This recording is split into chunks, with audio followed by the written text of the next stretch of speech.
新闻要来关心高科技的消息。全台湾头一台由个人家己研究制作开发的无人自动驾驶的小巴士，也就是家己会使头一摆公开。这台无人驾驶的巴士爱偌济钱？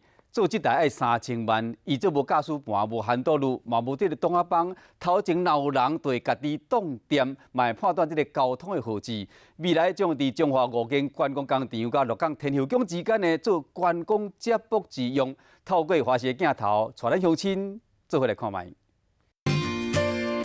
银色外观、流线外形、科技感十足，内面的阁路盘、无方向盘，嘛无车挡啊大帮，只有乘客座位。这台车造价是3000万，是全台第一台由个人自行研发制作的无人驾驶的小巴士。自动紧急刹车启动。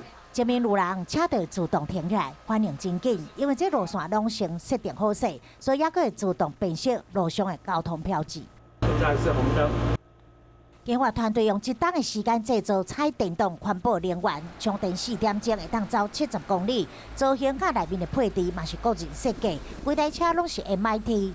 它有一个 AI 的一个效果，能够侦测前方的一个红绿灯的一个号志，还有斑马线，还有车道，还有车辆的前方的障碍物，把周遭的一些环境里面所有的障碍物都可以侦测到。最高车次是50公里每小时。团队当日申请入关，将无人巴士相继伫12月会当上路，计划要伫彰化县5间观光工厂、甲鹿港天后宫停车场之间做接送，好增加观光，增加真派科技味。